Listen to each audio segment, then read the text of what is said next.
195 workers died cutting the Hoosac Tunnel through Hoosac Mountain in northwestern Massachusetts. The tunnel ran 4.75 miles through solid granite. Construction took 24 years. The dead were Irish immigrants, American-born laborers, Welsh miners, German laborers. They died of black powder explosions, nitroglycerin handling accidents, hoist disasters, rock falls, lung disease from gunpowder fume exposure. Local Massachusetts people called the tunnel the Bloody Pit.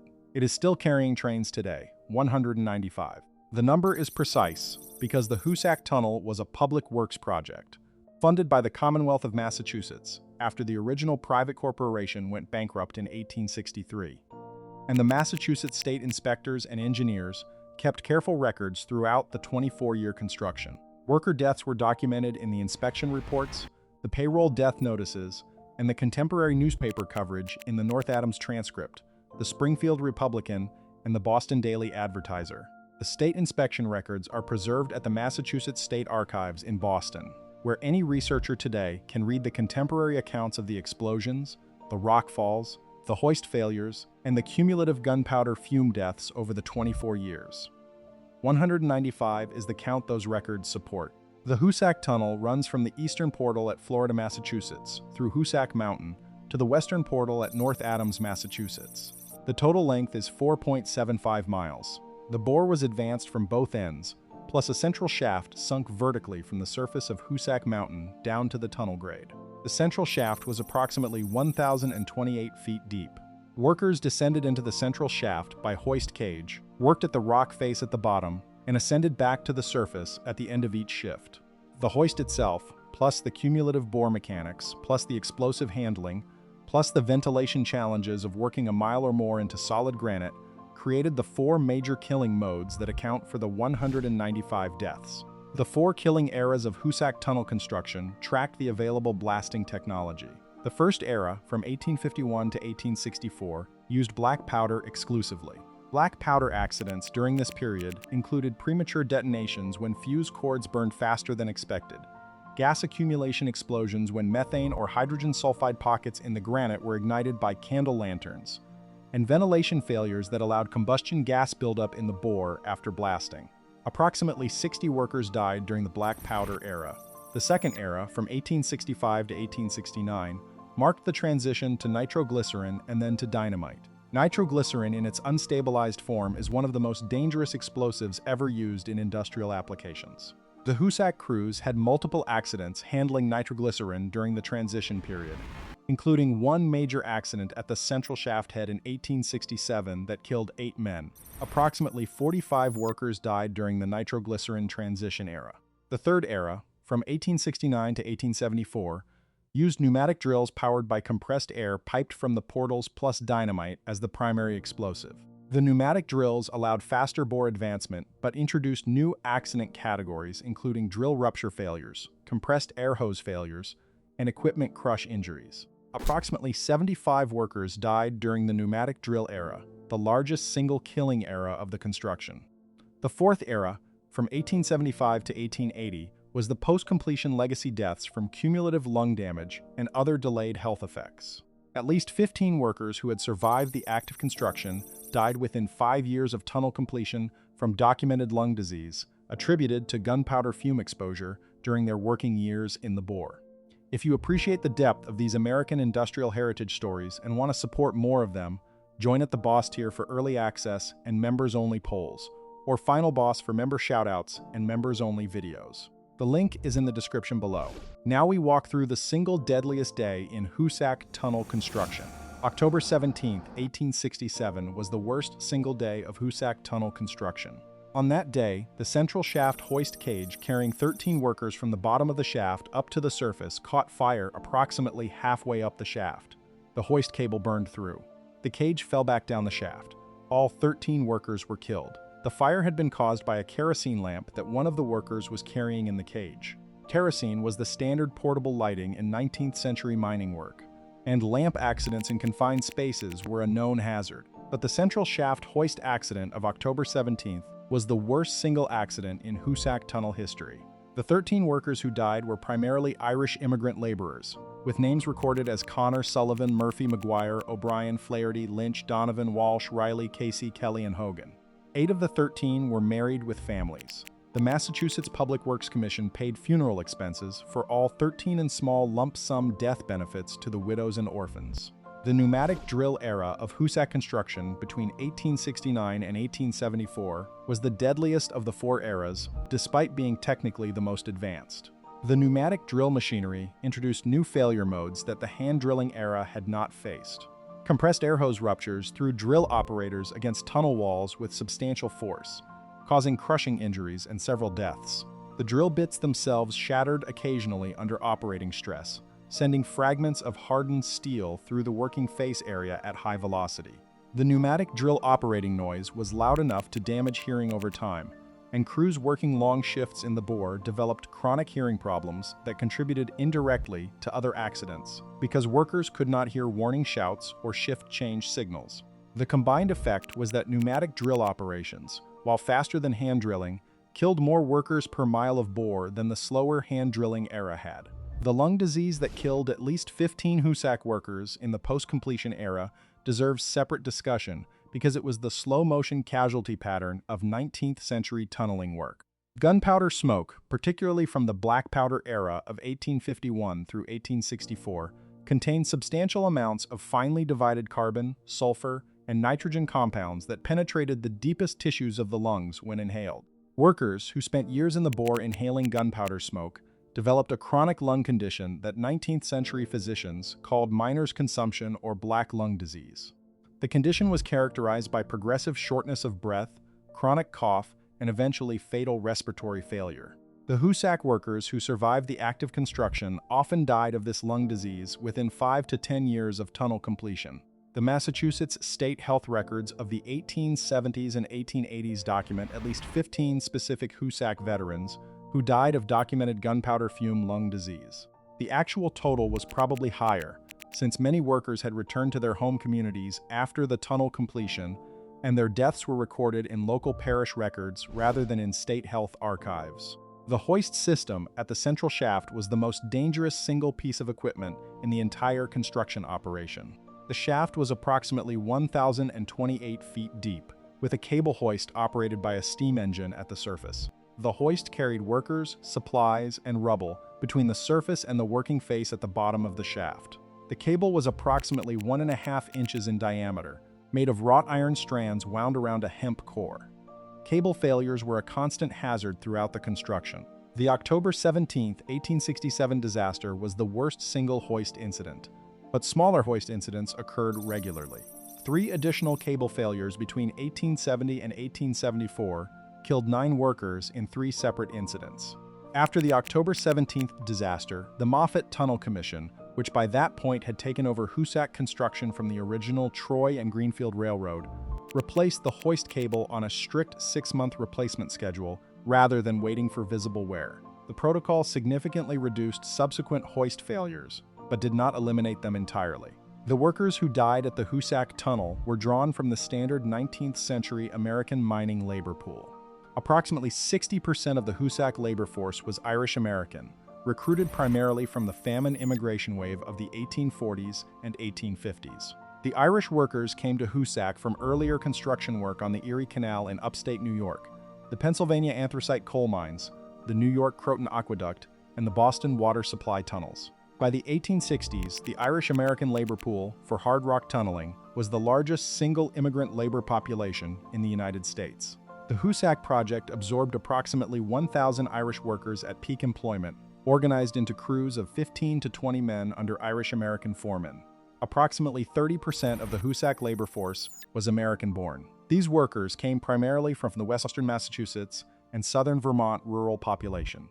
Many were former farm laborers who had taken construction work for higher wages than agricultural employment offered. American-born workers tended to occupy the supervisory and skilled trade positions, including the carpenter crews, the machinist crews, and the senior blasting foreman. The remaining 10% of the Hoosac labor force was a mix of Welsh, Cornish, and German immigrants, with smaller numbers of Italian and Scandinavian workers. The Welsh and Cornish workers brought hard rock mining experience from the British Isles. The German workers brought experience from the Central European mining and tunneling traditions. If you are new here and enjoying this kind of historical depth, subscribe so you do not miss the next video. We published 2 videos per day this week. Now we walk through the named engineering supervisors and contractors who managed the 24-year project. The Hoosac Tunnel construction passed through several different management arrangements during its 24 years. The original Troy and Greenfield Railroad began the work in 1851 under Chief Engineer Herman Haupt, a young Pennsylvania-trained engineer who had studied at West Point. Haupt managed the first few years of construction using the standard black powder hand drilling methods of the era. He left the project in 1861 to take a senior engineering position with the Union Army during the Civil War, where he supervised railroad and bridge engineering for the federal forces.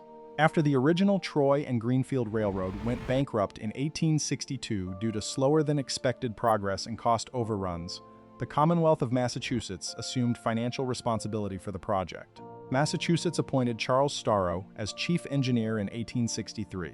Starrow had been involved in the Lawrence, Massachusetts Canal and dam construction during the 1840s and had a deep knowledge of 19th century hydraulic and rock-cutting engineering.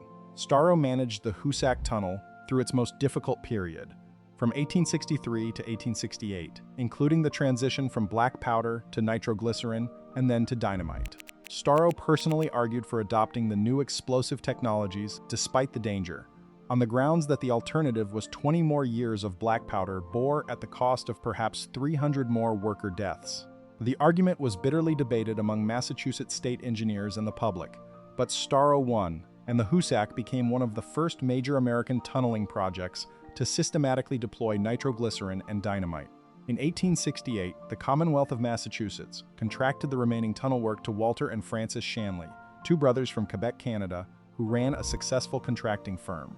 The Shanleys had completed major canal and tunnel work in Canada and had a reputation for finishing projects on schedule. The Shanley contract specified that the Hoosac Tunnel would be completed by 1874 for a fixed price.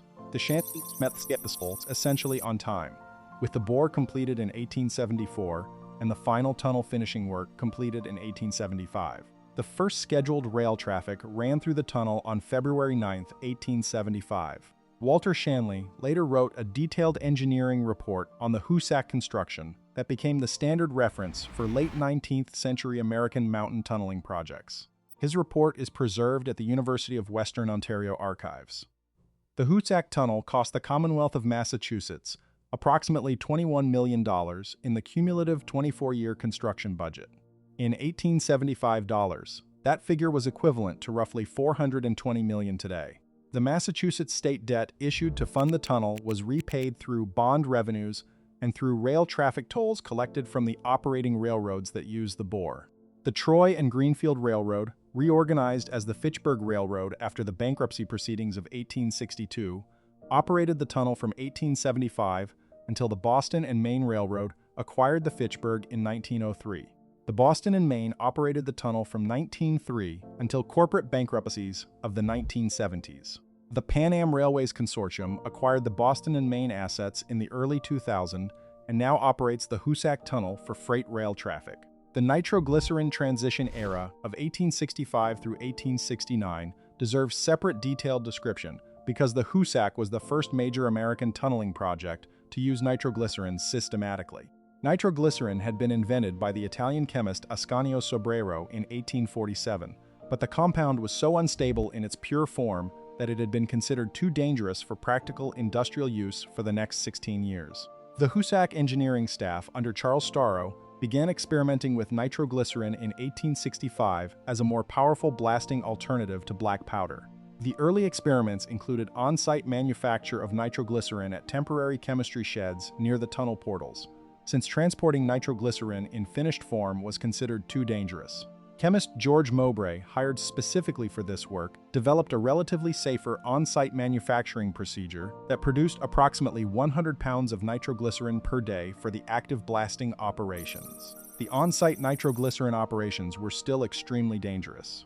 3 separate nitroglycerin handling accidents at the Hoosac between 1865 and 1869 killed a total of approximately 25 workers, including the central shaft head accident of August 11, 1867, that killed 8 chemistry shed workers when a temperature control failure during nitroglycerin manufacture caused a complete batch detonation. The chemistry shed and most of the supporting infrastructure were destroyed. The bodies were not recovered intact. The Hoosac construction continued the on-site nitroglycerin manufacture despite the accidents, because the productivity gain from nitroglycerin blasting versus black powder blasting was substantial. A nitroglycerin charge could break 6 to 10 times more rock per shot than an equivalent black powder charge. The transition from nitroglycerin to dynamite at the Hoosac occurred in 1868, shortly after Alfred Nobel's stabilization patent made dynamite commercially available in the United States. Dynamite was substantially safer to handle than pure nitroglycerin because the stabilizing matrix prevented accidental detonation from mechanical shock or temperature variations. The Hoosac switched from on-site nitroglycerin manufacture to dynamite supply through commercial explosive vendors within a year of dynamite's commercial availability. The chemistry sheds were shut down. The accident rate from explosive handling dropped substantially after the dynamite transition, though the cumulative casualty count from blasting accidents remained the largest single category of Hoosac fatalities throughout the construction. The Western Gateway Heritage State Park in North Adams, Massachusetts, preserves the memorial documentation for the 195 worker deaths. The park is located at the western portal of the tunnel and was established in 1985 by the Commonwealth of Massachusetts as a public commemoration of the construction history. The memorial includes a list of all 195 documented worker names where the records preserve the names, the date of each fatal accident, the cause of death were determined, and the workers' known ethnic background and family information where the contemporary records included that information. About 120 of the 195 names are individually preserved with full biographical information. The remaining 75 workers are listed by surname only or by Irish-American identification with approximate dates.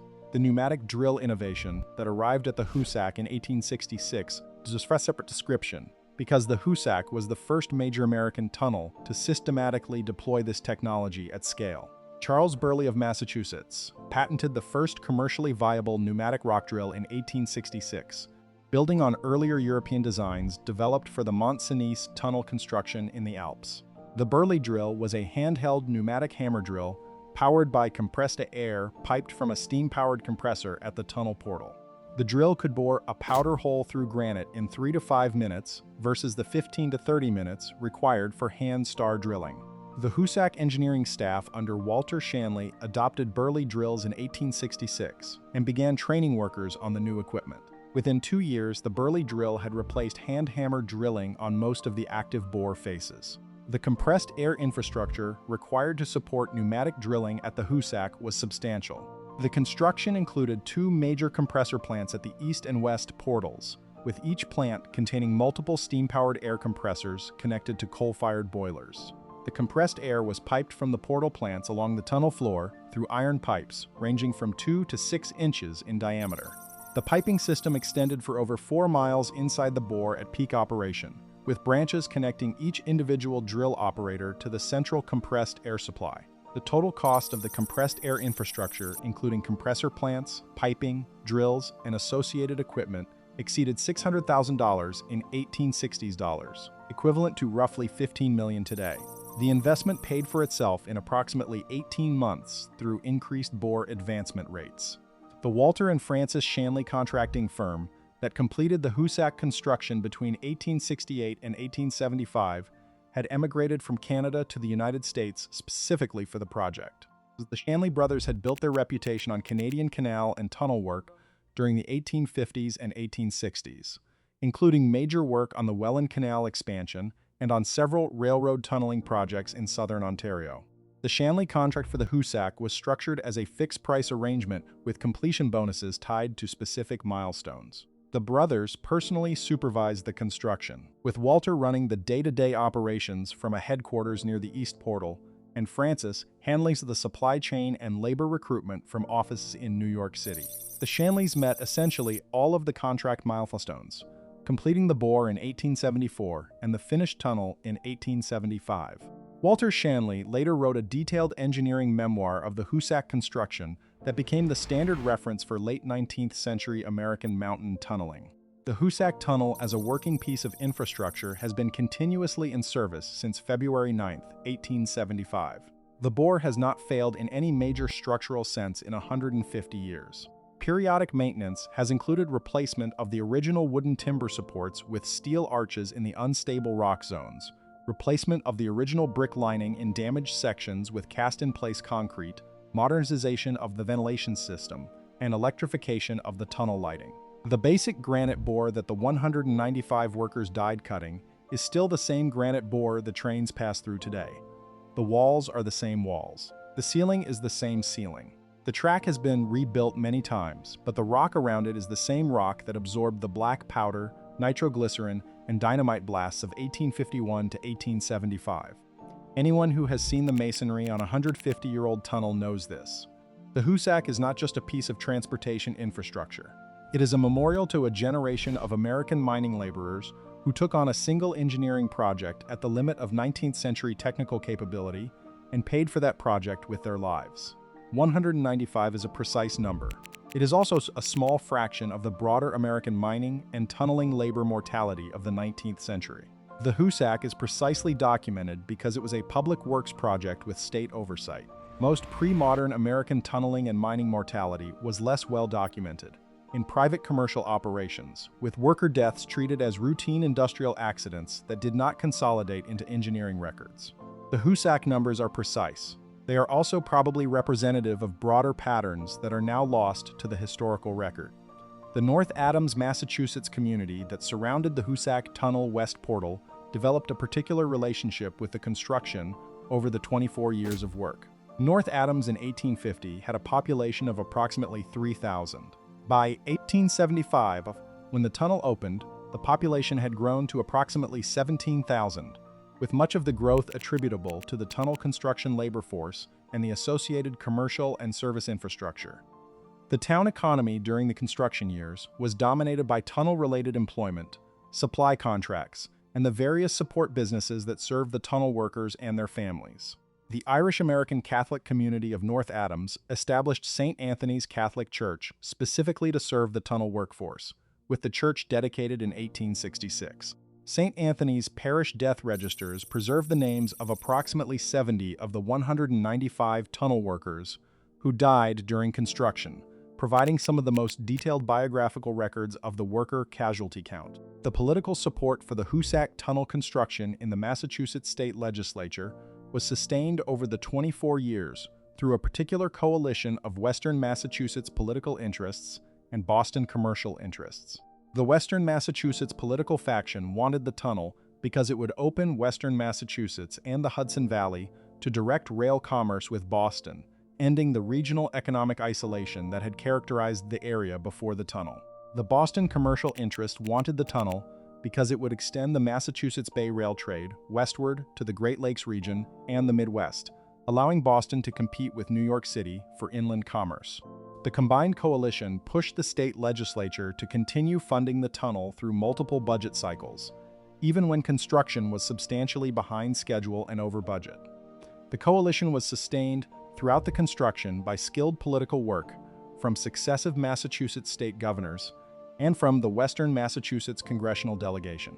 The cumulative cost overrun on the Hoosac Tunnel construction was substantial. The original 1950 estimate was approximately $2 million and 3 years of construction. The actual final cost was approximately $21 million and 24 years of construction. The cost overrun was driven by the technical challenges of granite tunneling that had been underestimated in the original specifications, by the transitions to nitroglycerin and then dynamite that required infrastructure investment in chemistry sheds and compressed air systems, by the original Troy and Greenfield Railroad bankruptcy of 1862 that forced the Commonwealth of Massachusetts to assume the project, and by the various delays from labor disputes, supply chain problems, and political battles over funding. The cost overrun was nonetheless considered acceptable by the Massachusetts political and commercial elite of the 1870s, because the completed tunnel provided benefits that justified the investment. The local nickname for the Hoosac Tunnel during construction, the Bloody Pit, persisted in northwestern Massachusetts for several generations after the bore opened. Residents of North Adams and the surrounding towns referred to the tunnel as the Bloody Pit through the late 19th century and well into the 20th. The name appears in regional newspapers, in local oral histories, and in the personal correspondence of late 19th century Western Massachusetts residents. The nickname captured both the horror of the death toll and the regional pride in having completed the project despite that toll.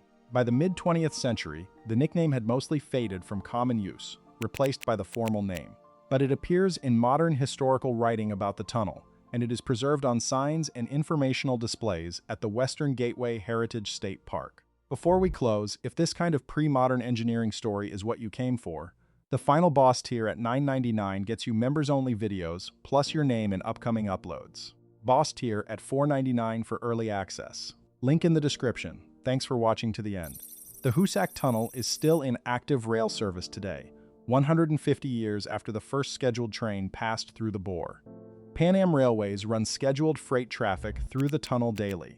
The Western Gateway Heritage State Park in North Adams, Massachusetts, preserves the memorial documentation for the 195 workers who died cutting the bore. The Irish immigrant workers, the American-born laborers, the Welsh miners, the German workers, the Cornish miners, the Italian laborers, the Scandinavian workers. Their names are on the plaque at the park, in the rolls of the Massachusetts State Archives, in the historical records of the Catholic parishes of North Adams and Florida, Massachusetts, where many of them are buried. They cut the longest tunnel in the Western Hemisphere through solid granite by hand and explosive over 24 years. They are mostly anonymous to the broader American historical memory. The tunnel they cut is still there. The trains still run through it. Local Massachusetts residents called the tunnel the Bloody Pit during construction. The name endured. The records prove it.